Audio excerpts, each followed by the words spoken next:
High school teachers have read it. What is the one thing that you want your students to know that you'd never tell them in person? Your parents are literally the worst part of my job. Yes, I put you in a group with the kid you have a crush on intentionally. I'm stuck here with you 180 days a year. I want to see some drama. I think what you learn in the other classes is mostly useless rubbish. The things you're supposed to do to learn it is boring and ineffective. And the way our schools are organized is archaic and not fit for humans, much less kids. I'm not saying I liked fights in my classroom. I'm just saying I might have taken a little longer to react when the jerk student bully was finally getting what was long overdue. Also, thank you to my students who would have my back when they'd kindly remind the class that I exist. Hey, yeah, you'll mow the duck, I'll shut the duck up. Mr. Estrinatich. I had to look a little disappointed, but I appreciate you, and I thank you for being my voice. Stop wearing your furry tail. Everyone is uncomfortable. Yes, we have a new seating chart, and yes, I sat you next to her because I can tell you have a crush on her. I noticed you try harder on your work when she is around, and to be honest, you two would make a cute couple. You know that's kind of cute. I'm no longer a teacher, but I remember several days that I felt lazy and wanted to give the class the day off. I never did because I knew the teacher's pet would rat me out. Sometimes even the teachers don't like the teacher's pet. I'd let you get away with so much more if you were actually a decent person who treated others with kindness and respect. Assholes rarely get the benefit of doubt or indifference. If you're nice to me and aren't disruptive, I'll always work the numbers in your favor when it comes time to post grades. I teach middle school in Taiwan. My students are 60% EFL, 30% intermediate English proficiency, and 10% native fluency. Only have 42 students, so this number is pretty on the money. I want to tell them this: I'm not an idiot. When you are ridiculing me in Chinese, I've picked up phrases and know which ones you're using. Don't act surprised when I give you detention for calling me Benden Dumbus or Beachy idiot. I know what you're saying, ugh. Benden. Trying hard is necessary, but not sufficient for most accomplishments. Intelligence is necessary, but not sufficient for most accomplishments. I can't tell the sweet, hardworking but unintelligent kid he won't be a doctor. I can't tell the smart but lazy asshole he won't be a doctor. Both end up in my remedial class and blame being in remedial class on mean teachers labeling them. I appreciate childhood is the time for dreams, but it means people make terrible decisions when they don't understand that we just put them at the highest level we think they can pass. We don't know why they are years behind their peers, just that they are. I try to see potential and inspire kids to try their best. I really do. But there's not a lot I can do if someone is dedicated to hiding their low intelligence by trying to appear as a lazy asshole instead, or trying to hide their higher intelligence by pretending to be unintelligent to get easier work. You can be unsuccessful at school, but successful in life. I pretend that it is important for you to do well in my subject, but in reality you'll most probably find your niche in life and be reasonably content or hopefully extremely happy. You might hate maths, English, science, but turn out to be the most amazing parent, artist, carpenter, or even a mathematician, playwright, or researcher. You might get the lowest scores in class and end up being the most successful of your peers. I feign annoyance, anger, disappointment. I reluctantly phone your parents, give you detentions, or write up critical reports. I have to. It's my job. If you do well in my subject, then that's great. But if you don't, then just relax. We can't all be good at everything.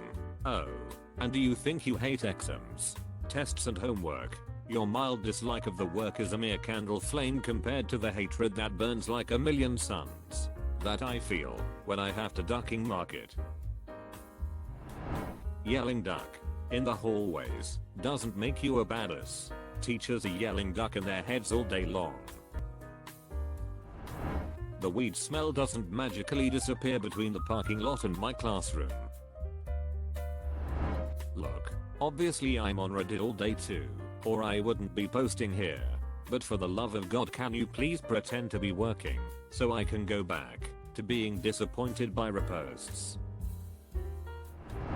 That we have much better hearing than you assume. We just choose our battles as it pertains to inappropriate comments. And sometimes I pretend not to see that thing you did, just because I too found it humorous. And speaking to you about it would only result in me cracking up. Edit, well, this really blew up. I'm barely seeing people's reactions to it. I appreciate all the responses. A lot of great comments. And I can definitely share stories for those interested. Haha. It's so funny when they think they are getting away with something, but no. It's just near the end of the day and you're too tired to deal with it. When you think you are being genius by getting me to talk about random things at the beginning of class instead of teaching, I'm really allowing it to happen. BC, I don't have enough plan to cover a full class. Not a teacher, but an evening janitor. Part of my area is where the robotics club gathers and works. You guys are so amazing. I wish you could see what I see. A group of kids who are well mixed in ethnicity and gender working hard together.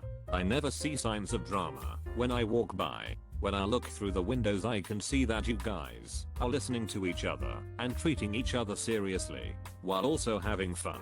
When you guys leave at night, your room is my favorite room to clean. It's always so clean already, and I get to look at your projects and see what all that elbow grease is doing. It's so encouraging to know that these kids are part of our future. They stay an average of 2 hours after school every day, and you can tell it's not forced. They are so enthusiastic that their energy practically shines into the hallway. I celebrate every time a new award is added to the trophy cabinet in the hall. I'm a bus driver. Sit the duck down, you will die if I crash. Understood. Stands up. You don't need anything I teach you to be successful in life. Math is about learning to think, not graphing functions and solving equations. Below, people assuming I don't know where the math I teach is used. I promise I do. The point I'm making is that we don't care if the general population can solve polynomial equations. We care that they learn to think. I can definitely hear the horrible things you are saying. Yes, I see that you are on the other side of the room. I may be old to you, but I'm certainly not deaf. Also, that teenage boy is definitely going to buy you a Big Mac in exchange for oral sex. 100 out 100 times. You are right. The administration is completely out of touch when it comes to technology. I also work better while listening to music on my phone. So long as my kids have earphones and the volume is not able to be heard by those sitting around them, I encourage them to listen to music while working. I teach middle school, not high school, but for me, it's that I know shit sucks at home. I see it every day when you come into my class. I see the tears you're hiding, the pain behind that class clown smile, the emotional fragility behind your tough guy persona. I know exactly what it's like to come from a broken home. I wish I could do something, but until you come to me, all I can do is try and let you know, with a look, a smile, a subtle turn of phrase, that I'm always there for you when you need an ear or a shoulder. Please stop dueling in the classrooms, that's what the bathrooms are for. That it's just as weird for me as it is for you when we bump into each other in public. Edit, instead of responding to all, I'll tell my story here. I went on vacation with my then GF and bumped into a student 3 states over. We both kind of shook our heads no at each other and kept walking, silently agreeing to not address it. I saw this same student again 2 months later during the summer at a concert where they were underage drinking. We just shook our heads at one another again, keeping that same silent agreement. I saw this same student 4 more times during the summer entirely by accident. It was never discussed. Right now my students are up in our mobile. Class was supposed to start at noon. My co-teachers and I are down in the classroom. They're thinking if no one goes down there to get them, we won't have to do any work. We're thinking let's see If anyone comes down here to grab us, social experiment. If not, we don't have to do anything. The events that happen when the day should have been a snow day. I would honestly tell my little kindergartners that life is tough. I love you. Many of you can't count on your parents at all. You're poor and have to work harder. I need you to understand how important your education is for having a better life. But I'm a male teacher in early childhood. Distance is very important, and can't afford to have a parent go all mama bear on me. So I just do my best to make them feel valued in my class. The odds of you using any specific piece of knowledge you learn in high school is slim. The odds of you using some piece of knowledge from high school is near absolute, and you have no idea what it's going to be or when it will happen. So you may as well try all of it. The biggest thing you're going to learn is how to learn. To my freshmen. Yes, I always know when you didn't do my math because you stayed up late playing Fortnite. You added me as a friend on Epic, so I see that. Also, the amount of homework not done in lower grades when new battle passes come out is so coincidental.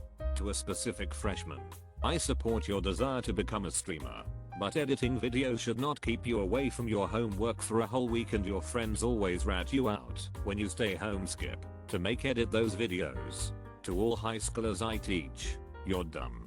But I do love you guys. I'm not stupid, and while I know you cheat on your homework, I don't care, since it's only worth 10% of your grade and you're foregoing the practice you can get before the test. To the 6th graders I teach math to, dear lord, you make me cringe so hard I have to take ibuprofen some days. I have so much more, but my lunch break is almost over. HS Bank Director here. I know you didn't touch your horn over the weekend. If you did, you wouldn't sound like rotten cat asshole. The reason you ride on boy buses and girl buses is because I don't want band parents in my band. I was in high school before you, and I know exactly what happens on bus rides. In my 11-year career, the only names that I truly remember are the insanely talented kids and the students who were completely inept. Lastly, this job is so intensely stressful I think I might be taking years off my life. But if I loosen up my standards, your band experience will be unmemorable. My Gamertag.